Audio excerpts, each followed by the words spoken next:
the survivors, families of the victims, and the community and the country. But the independence and transparency and expertise of the Justice Department can go a long way toward assessing what happened in Uvalde with respect to the law enforcement response and to giving guidance for the future. And that's what we're here for today. The Justice Department is undertaking a critical incident review of the law enforcement response that day at the request of the Uvalde mayor. The review will be comprehensive, it will be transparent, and it will be independent. We will be assessing what happened that day. We will be doing site visits at the school. We will be conducting interviews of an extremely wide variety of stakeholders, witnesses, families, law enforcement, government officials, school officials, and we will be reviewing the resources that were made available after in the aftermath. The review will culminate in a final report, which will include our findings and recommendations, and it will be made public. The department's COPS office is leading the review. Our director, Rob Chapman, and our senior counselor, Shanetta Cutler, will be leading the team. And now I will be happy to introduce to you the team who will be doing the investigation. Chief Rick Brazil, who served as chief of the Sacramento Police Department and lead investigator on a number of critical incident reviews. Deputy Chief Gene Dysinger, who served as Deputy Chief of Police and Director of Threat Management for Virginia Tech, where he was recruited following the mass shooting there in 2007. Deputy Chief Frank Fernandez is a former Chief of Police and Police Practices expert for the Justice Department's Civil Rights Division since 2008. Albert Guarnieri, who is on the screen, who is joining us remotely. He currently serves with the FBI as the Unit Chief of the Violence Reduction Unit in the Office of Partner Engagement. He oversees the FBI's program that has trained over 110,000 law enforcement officers in active shooter preparation and response.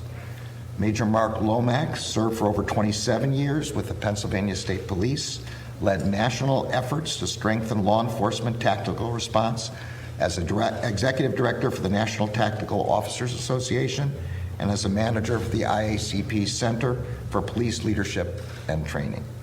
Laura McElroy, who is also joining us remotely, is a communications strategist who has worked as a civilian police executive dedicated to bridging the gap between officers and the communities they serve. Sheriff John Mina led the Orlando Police Department through the mass shooting at the Pulse nightclub in 2016. Dr. April Naturel is a traumatic stress specialist who led one of the World Trade Center Health Program's outreach and education programs and was the architect of the behavioral health response to the Boston Marathon bombing. Finally, Chief Kristen Zeman led the Aurora Police Department through the mass shooting at a movie theater in 2012. As I said, nothing that these folks can do can undo the terrible tragedy that occurred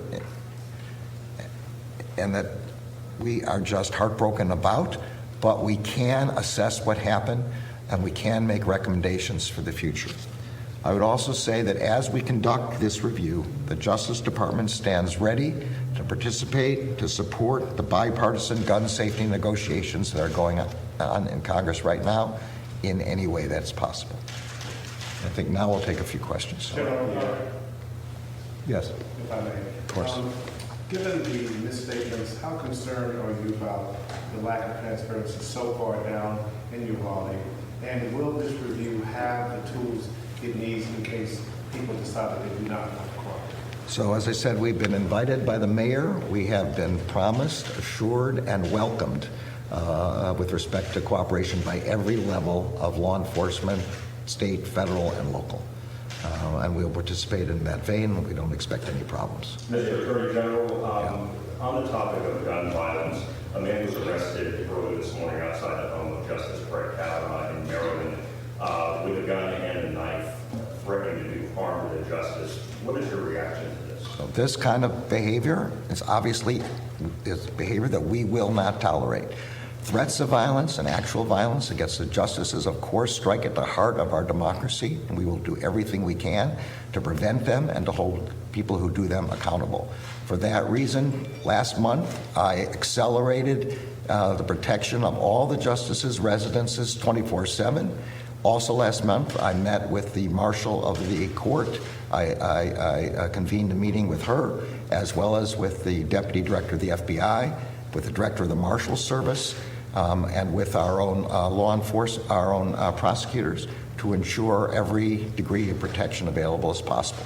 Just yesterday, I met with Judge Salas and Judge Sullivan on the Judicial Security Committee of the Judicial Conference, and assured them of our complete support for their efforts with respect to judicial security.